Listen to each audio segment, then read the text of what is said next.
ഇതൊരു ചെറിയ കാര്യമൊന്നുമല്ല. അതെങ്ങനെ തനിക്കറിയോ? 25 കൊല്ലം കഴിയുമ്പോൾ പാലിൻ്റെ ആവശ്യം 517 ദശലക്ഷം ടണ്ണായിട്ട് മാറും. അതുകൊണ്ട് ഈ ക്ഷീരന്മാരെയൊക്കെ നമ്മൾ ഉത്തേജിപ്പിക്കണം.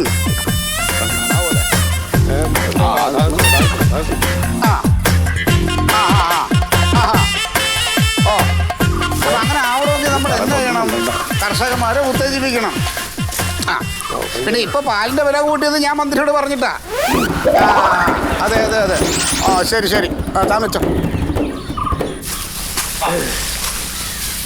അല്ല അതെ,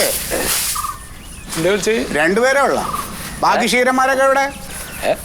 അല്ലെങ്കിൽ എന്റെ ആത്മാർത്ഥത കൂടുതലാ ഞാൻ ഓരോരുത്തരെയും മാറി മാറി വിളിച്ചത്. ഈ ഫോണിന്റെ വിളിയോണ്ട് കേട്ട വഴിക്ക് എല്ലാവർക്കും വരാൻ പറ്റുമോ? ഓരോരുത്തർക്കും വേറെ 100 പണിയുണ്ടേ. ഇതിപ്പോ ഞങ്ങൾ രണ്ടാളും പുല്ലരിഞ്ഞ സമയത്താണ് ഇപ്പൊ മെമ്പറുടെ വിളി വന്ന്.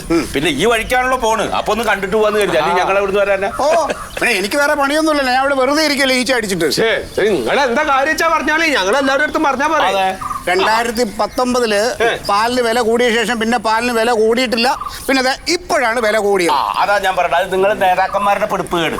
കൊല്ലം കൊല്ലം ഓരോ സാധനത്തിന് വില കൂടും. നമുക്ക് മാത്രം ഇപ്പൊ 4 കൊല്ലം കഴിഞ്ഞിട്ട് അവർ നക്കാപ്പിച്ച കൂട്ടി കിട്ടി. അല്ല ഇനിയിപ്പോ ഈ 2019 വില കൂടി തന്നെ ഇപ്പൊ എത്രയാണ്? 4 ഉറുപ്പ്യാണ് ഇപ്പൊ 2019 പറഞ്ഞു കേട്ടോ. 4 ഉറുപ്പ്യ പോലെ.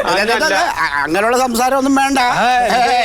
അതെ, പാലിന്റെ ഗുണനിലവാരം അനുസരിച്ചിട്ട് ക്ഷീര കർഷകന്മാർക്ക് 38 രൂപ 40 പൈസ മുതൽ 43 രൂപ 50 പൈസ വരെ അവർക്ക് കിട്ടുന്നുണ്ട്. മെമ്പർ നിങ്ങളൊരു കാര്യം മനസ്സിലാക്കണോ? പശുവിന്റെ അകിടിലേക്ക് ഇങ്ങനെ പാത്രം നിരക്കി വെച്ചാൽ പാലും ഇങ്ങോട്ട് ചൊറഞ്ഞു കൊടുക്കൊന്നുമില്ല. നന്നായിട്ട് തിന്നാൻ കൊടുക്കണം. അപ്പൊ നേരം വെളുക്കുമ്പോ പോയതാണ് 4 പുല്ലിന്. എന്റെ പൊന്നു കോഴെ, ഞാനൊന്ന് പറയട്ടെ. പറഞ്ഞോളി എന്റെ കോയെ, അതുകൊണ്ട് നിങ്ങളുടെയും പശുവിന്റെ ഒക്കെ പള്ള നിറയ്ക്കാൻ വേണ്ടിട്ടാ ഇപ്പൊ പാലിന്റെ വില കൂടിയിരിക്കണം. വെറുതെ നന്നായി അധ്വാനിച്ചിട്ടാണ് മീറ്റിംഗ് കാര്യമല്ല. അതുകൊണ്ട് എല്ലാരും നല്ല സംഭാവന ചെയ്യണം. ഞാൻ പറഞ്ഞിട്ട് പറയട്ടോ. നിങ്ങൾക്ക് പറയാലോ, എന്നാ പറയുക. പൈസ വേണ്ട, പിന്നെ നിങ്ങൾ പാല് സംഭാവന. പുതിയ ഐഡിയ ഐസ് ഐഡിയ. അപ്പൊ കായ് വെച്ച ആൾക്കാരറിയും, പാലാവൻ പറയില്ലല്ലോ. പാലിന് വെച്ചപ്പോ വലിയുണ്ട്. നിങ്ങൾ എനിക്ക് പാല് എനിക്കല്ല സംഭാവനയാണെന്ന് പറഞ്ഞാൽ നിങ്ങൾ നന്നായിട്ട് അധ്വാനിക്കണം. നല്ലപോലെ പാല് ഉൽപ്പാദിപ്പിക്കണം. ഉൽപ്പാദിപ്പിച്ചിട്ട് അത് ക്ഷീരസംഘങ്ങൾക്ക് കൊടുക്കണം. ഇത്രയല്ലേ വേണ്ടു. പോട്ടെ, ഉൽപാദനം കൂട്ടിക്കോളണം. അതെ, ഈ പറമ്പിലെ പുല്ലുണ്ടാവോ? നാളെ വന്ന കുറച്ച് പുല്ല് ഈ പറമ്പിലേക്കായിട്ട് കുറെ പറിച്ചില്ല. ഉണ്ണി ഇന്നലെ കുറെ പറിച്ചിട്ട് പോയല്ലോ. പോയാ? ഇനി ഇല്ലല്ലേ? ഇല്ല, ഇനി ഉള്ളതല്ല. ഉൽപാദനം കൂട്ടണം, പുല്ലൊന്നുമില്ല.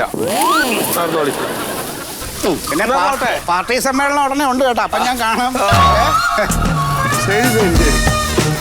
ഓക്കെ, മൂപ്പരിപ്പോ മൂപ്പരെ കണ്ടിട്ടപ്പോ പാല് കൊടുക്കണോണ്ട് എന്ത് ക്ഷീരന്മാരാണ് പറഞ്ഞാലും മനസ്സിലാവൂല. മറിമായം